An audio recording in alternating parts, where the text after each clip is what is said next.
Hindi ka karapat-dapat na magtangan ng karunungan ng iyong lolo kung hindi mo kami mapapasuko, Jacob.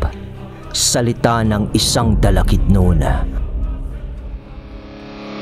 Mga kabagis, umpisaan ng paganahin ang ating mga imahinasyon sa paki ng subscribe button. Salamat!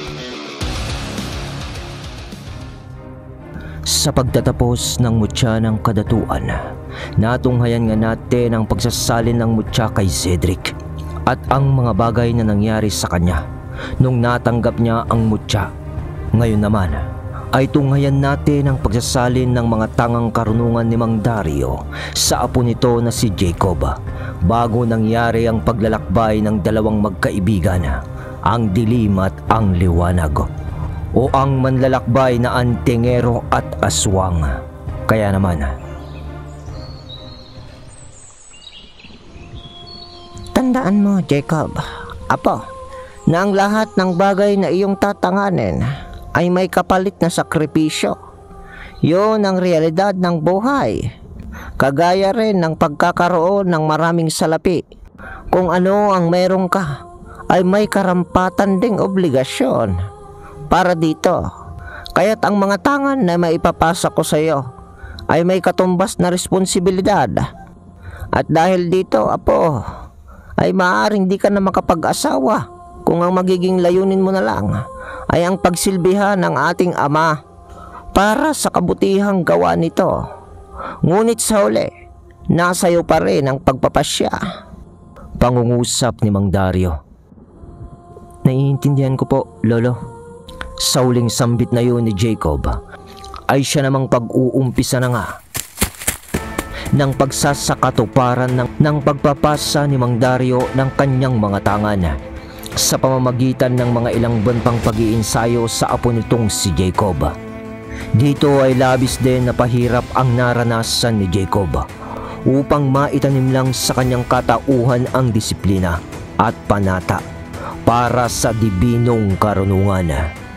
Pinaakyat panaog nun si Jacob sa bundok habang buhat-buhat ang bato sa kanyang mga kamay, yung saktong laki ng bato para mabitbit niya ito sa dalawa niyang kamay. Ganon. At tsakada makakarating ito ng tuktok ng bundok, ay siya namang pagdarasal nito ng mataimtim sa tuktok nito upang maging kaibigan ang kalikasan na likha ng ama.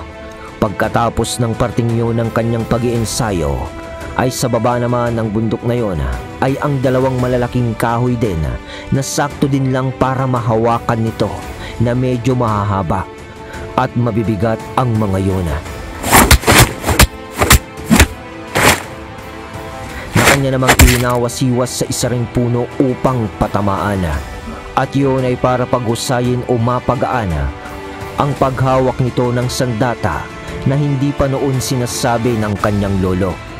Pinapatakbo din si Jacob noon habang may tubig sa loob ng kanyang bibig nang walang tigil, hanggang sa makarating siya sa tamang destinasyon na sinasabi ng kanyang lolo. At sa pag-iensayo nga ni Jacob ng mga ilang buwan, kasama na dito ang pagpupondo at pagpupuder espiritual, ang mga dasal o sakripisyo sa kanyang oras para mailapit siya sa amang may likha, hanggang sa dumating na nga ang araw na nakita na ng lolo Dario niya na kaya na nito.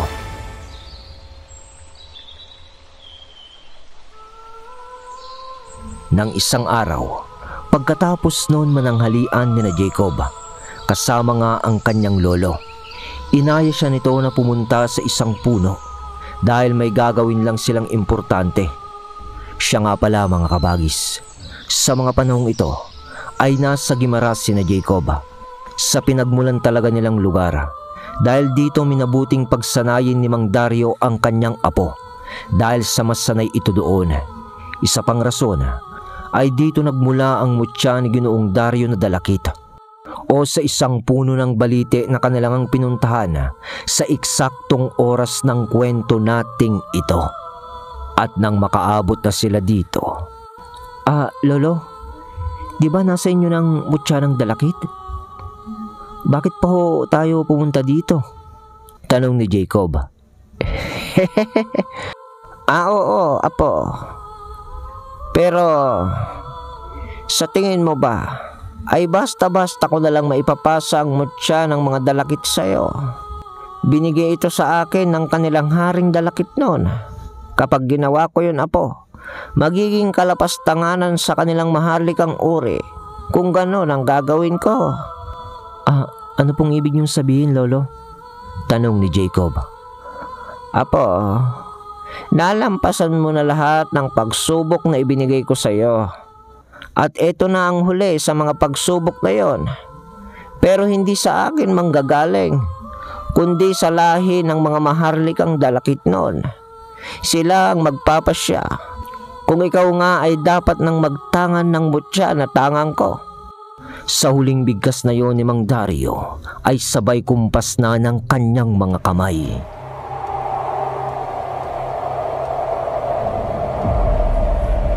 At hindi pa man nakakatugon si Jacob sa kanya, ay bigla na lang humangin ng malakas sa malaking puno ng baliti na yun sa kalagitnaan ng tanghali. Tirik na tirik ang araw. Sabay dito ay ang mga inkantasyon na binitawan ni Mang Dario na parang sa tono nito sa pagkakarinig ni Jacob ay nagtatawag ng mga kaluluwa o mga nilalang sa paligid. At dahil sa may karunungan na noon si Jacob, kahit na sanay na itong makaramdam ng mga kakaibang nilalang, nananayo pa ang buhok noon ni Jacob sa kanyang braso dahil sa kilabot na kanyang naramdaman sa banal na salita na lumalabas sa mga bibig ng kanyang lolo, na parang sinusumuno pinapasuko ang mga lalang sa kalikasan sa kanyang mga salita mula sa Panginoon.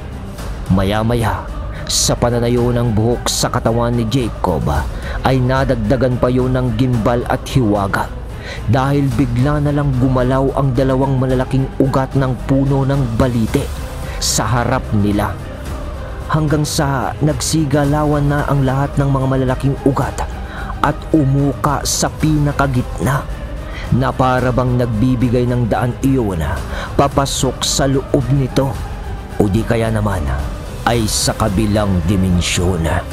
Pagkatapos maisagawa ni Mang Dario ang parang pagbubukas ng lagusan mula sa napakalapad na puno ng baliti na yun, agad itong nagwika ng, Jacob, apo, pumasok ka na sa kabila ng lagusang yan. Nasa kabila nito ang mga dalakit noon. At ito lang ang magiging misyon mo, apo. Ang talunin ng 3 pinakamagiting na mandirigma ng haring dalakit noon at mapapasayo na ang mutya ng dalakit. Sige na, kaya mo yan, apo.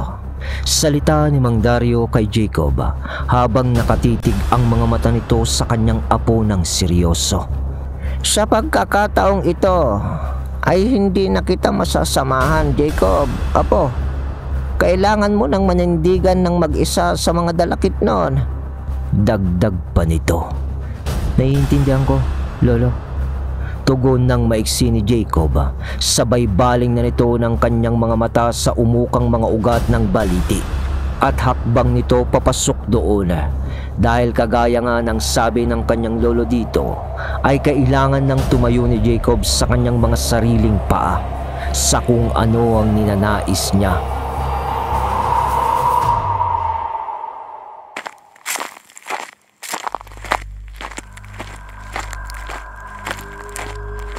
At sa pagpasok nga ni Jacob dito, madilim, napakadilim. Partida, dito ay wala pang armas si Jacob.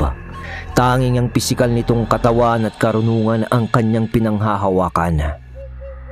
Nagpatuloy sa paglalakad nun si Jacob hanggang sa masilaw na lamang ang kanyang mga mata dahil sa pagtagos ng liwanag sa parte ng kanyang nilalakaran. Maya-maya pa ay lumiwanag na nga ng tuluyan sa bungad nito.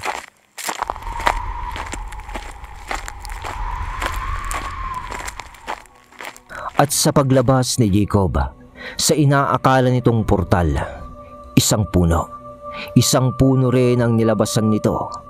At yun din ang balite na kanyang pinasukan nasa kabilang daigdig na ito.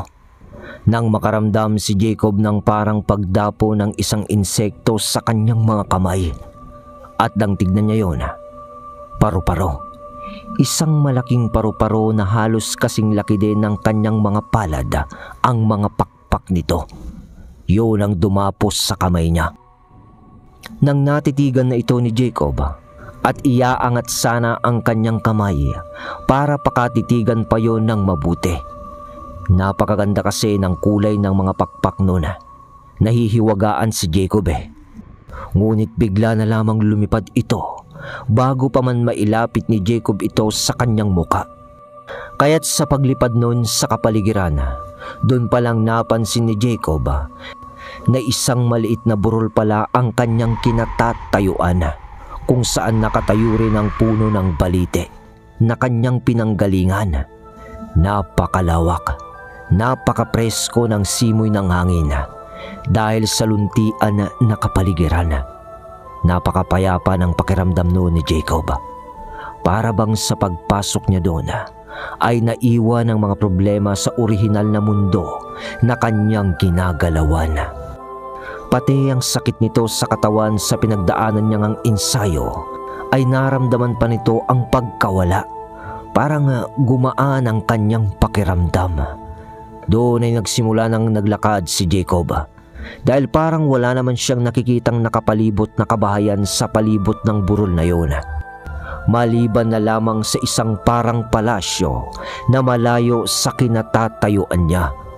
Ngunit sa mga ilang sandali, sa pagbabalang ni Jacob sa maliit na burol na yun, natigilan na siya sa parting patag na lupa dahil nakita niya ang tatlong matatangkad na nilalang na naglalakad patungo sa kanyang direksyon. Mahaba ang buhok ng mga yun na halos umabot na sa kanilang bewang at kulay ginto ito na kumikinang pa. At habang papalapit ang mga yun sa kanya, pansin na ni Jacob ang mga papatulis na tenga ng mga ito na nakausli sa kanilang mahahabang buhok hanggang sa tumigil na nga ang mga yun. Nang mga ilang dipa na lang ang layo nila kay Jacob, doon naman ay nakita ni Jacob ang mga mata ng mga yun na kulay abo o parang pilak. Kung susumahin, kombinasyon ng mga yun ng ginto't pilak kung tutuusin. Kasi kulay ginto yung buhok, tapos pilak naman yung mga mata sa kulay. Tapos ay halos 7 talampakan ang tangkad ang bawat isa sa mga yun. Higante na kung tutuusin sa normal na tangkad ng tao. Tapos ang kasuotan din ng mga yun ay parang baluti ng mandirigma na kulay pilak din. May nakasukbit sa mga baywang noon na kampilan na tag-isa at may mga pa na rin sila na nakakabit sa kanilang likod at ang laki ng mga yun ay naaakma rin sa kanilang tangkad. Di naman naimik nun si Jacob at tinititigan lang niya ang mga ito dahil sa isip niya kailangan niyang maganda. Dahil baka ito na nga ang lalang na sinasabi ng kanyang lolo Dario. 7 liwanag ng langit, yun na agad ang gustong gawin ni Jacob noon pag nagdeklara ng paglalaban ang mga kaharap niya. Dahil nakakasigurado na nga si Jacob na mga dalakit noon na nga ang mga kaharap niya na mga sandaling iyon. Uusal na noon ng mga orasyon sa isip si Jacob nang natigilan ito dahil sa pagsasalita ng isa sa mga dumating na panauhin sa kanyang harapan. Apo ni Dario, ikinagagalak ka naming makilala. Minabuti naming salubungin ka na lang para hindi ka na mapagod sa pagtuntun sa amin sa mundong ito. Magalang nabati ng isa doon, kaya naman medyo napakalma si Jacob.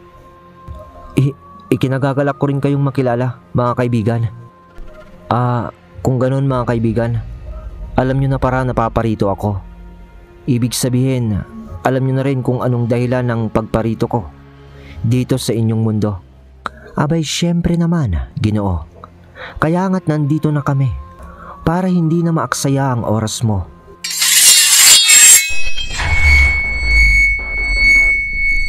Tapos ay sabay-sabay na binunot ng tatlo ang kanilang mga kampila na nagbabaga at dagdag na salita ng, ngunit Ginoo, Wala ka man lang bang armas para sa pagsubok mong ito?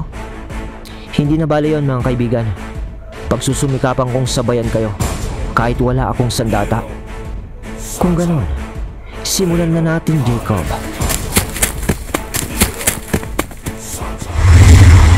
Tugon ng isa sa mga yon, kasabay ng pagkilos ng dalawa na nasa kaliwat kanan nito na kasama niya. Sunod pa ang paghakbang din ng nagsalita papasugod ng mabilis papaatake kay Jacob. Pero sa mga segundong yon, mabilis naman na nag-usal si Jacob. Sabay ng pagdadaupang palad ng kaliwat kanan nitong mga kamay na parang nagdarasal, at sa pagpatak lang ng ilang segundo ay mararating na siya ng 3 dalakit noon.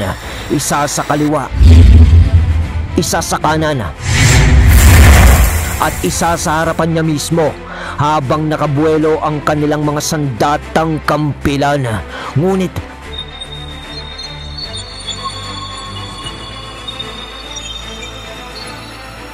biglang umilaw ang kalangitan na parang paglusot lamang ng iisang sinag sa mismong kinatatayuan ni Jacob.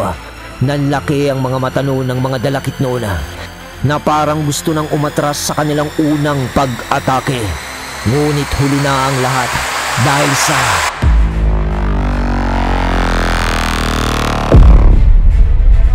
nanalsik ang 3 dalakit noon sa presensya ng liwanag na tumama kay Jacob. Agad na nagtamo ng pinsala ang mga dalakit noon sa ginawang yun ni Jacob, pero tumayo agad ang 3 mandirigmang dalakit noon. Tapos ay nagsalita ang isa doon ng, mukhang inihanda ka nga ng iyong lolo. Nasa sayo na ang karunungan ng 7 liwanag ng langit. Pero paanong nagagamit mo ang ganyang kakayahan dito sa aming mundo? Tanong pa ng isa doon. Alam ko mga kaibigan, sagrado ang lugar na to para sa inyo. Ngunit nakakalimutan nyo ata na sa kahit nasa ang mundo ka man, ay tumatagos ang kapangyarihan ng Dibinong Ama. Kaya kahit saan ako mapadpad, ay kasama ko ang kanyang basbas. Tugon ni Jacob sa mga yon. Matalinong paraan, Ginoo, para hindi kami makalapit sa iyo. Pero putol na pangungusap ng isang dalakit noon dahil sa doon ay sinukbit na nila ang kanilang mga nagbabagang kampilan. Sabay handa naman nila ng kani-kanilang mga pana para gamitin sa may distansyang labanan. At si Jacob naman ay naghanda na sa mga oras na yun para na nga sa nagaganap na pagsubok sa kanya. Ngunit nagtaka naman si Jacob nang pagbatak ng 3 mandirigmang dalakit ng kanilang mga sandata o pana ay ibinaling nila ang direksyon nun sa langit. Pagkatapos ay pinakawalan na ang mga bala nitong palaso na halos sinlaki naman ng mga sibat na. Pagkatapos noon, matapos pakawala ng mga dalakit noon ang bala ng kanilang mga sandata, ay umulan naman ng sibat sa parteng kinatatayuan ni Jacob. Ngunit di man lang kumurap o nagkaroon noon ng pangamba si Jacob sa mabilis na kaganapan na yun, dahil alam niya sa kanyang sarili na sa pagbigkas nito ng Ama, alam kong nasa akin ang patnubay mo. Sa pagbigkas noon ni Jacob ay siya namang pagbilog ng liwanag na siyang prumoprotekta sa kanya na galing sa 7 liwanag ng langit, at nagsilbi yung pananggalang sa mga sibata na bumulusok mula sa itaas. Gawa ng pag-atake ng mga dalakit noon, doon ay natigilan naman ang mga dalakit noon sa kanilang pag-atake dahil sa nakita nilang pagsalag ng dibinong presensya ni Jacob sa 2 beses na nilang pagtatangkang pasukuin ito. Ngunit magaling, Ginoo, pero hindi ka karapat-dapat na magtangan ng karunungan ng iyong lolo kung hindi mo kami mapapasuko, Jacob. Salita ng isang dalakit noon. Kung tanging pagsalag lang ang gagamitin mo. Dagdag pa nito. Alam ko, dahil yan na rin ang pagkakaintindi ko sa mga sinabi nga ng aking lolo Dario. Kaya nga't Salita ni Jacob habang agaran ulit na pinagtiklop ang dalawa niyang palad. Sabay salita niya ng, nasubukan ko ng pag-atake niyo ng inyong mga sibat. Ngayon, ang sibat naman ni Atardarang subukan niyo. Salita ni Jacob. Sabay unti-unti ng pagbuka ng dalawa nitong palad. Sabay ng pagkulimlim ng kapaligiran ay ang pagtama ng kidlat na pumapalipot din sa kanya hanggang sa nasaksihan na ng tatlong dalakit noon ang nagliliwanag na sibat mula sa mga kamay ni Jacob. Ngayon, ako naman ang aatake at uulitin ko lang ang sinabi nyo. Humanda kayo. Biglang naglaho si Jacob noon sa malakidlat nitong bilis. Sabay atake sa isang dalakit noon. Isang malakas na sapak ang pinakawalan ni Jacob sa isa doon. At tumaob ang matangkad na nilang na ito. Sabay tatarakan na ni Jacob ng sibat ni Atardar noon ang dalakit noon na tumaob sa lupa. Ngunit, tama na. Boses ni Mang Dario. Ngunit na itarak na ni Jacob ang sibat sa lupa, sa gilid, sa kanang bahagi ng ulo ng dalakit noon na nakahiga noon. At sa pagbaling ni Jacob ng kanyang paningin sa kanyang harapan, nandun na nga ang kanyang lolo na nakatayo.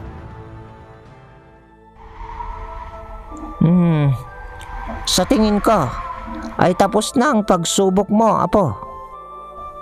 Doon ay napakalma na si Jacob at napaatras na sa kinalalagyan ng dalakit noon at kasabay na rin ang pagtayo nito. Lumapit naman noon ang lolo ni Jacob na hindi akalain nito na darating sa lugar ng mga dalakit noon. Lolo, akala ko, salitang natigilan ni Jacob dahil sa paglapit nito sa kanya ay ang pag-alis na ni Mang Dario ng kwintas nito na may palawit ng mutya ng dalakit. Bukod sa mga medalyon na nakakwintas pa sa kanya dahil na kay Jacob naman na noon ang 7 arkanghel. At doon ay wala nang salisalita pa. Ikwinintas ng lolo ni Jacob sa kanya ang mutya ng dalakit. Sabay ng pagsasalita ng, mula ngayon Jacob, apo, ay ikaw na ang kikilalanin ng mga mandirigmang dalakit noon bilang kanilang gagabayan. Tapos na ang tungkulin ko sa mundong ito. Kasabay ng huling bigkas ng salita ni Mang Dario, ang biglaan naman na pagluhod ng tatlong mandirigmang dalakit noon sa kanya. Alright! Yun mga kabagis ko! Nakapag-upload na rin sa wakas. Bale, 2 episode tong kay Jacob mga kabagis ha. May isa pa nito. Yung Dara at Bangkilan ng kadatuan natin sa susunod na araw na. Napabakasyon tayong lahat eh. Alam nyo na mga kabagis. So, yun muna. Salamat sa suportang tunay.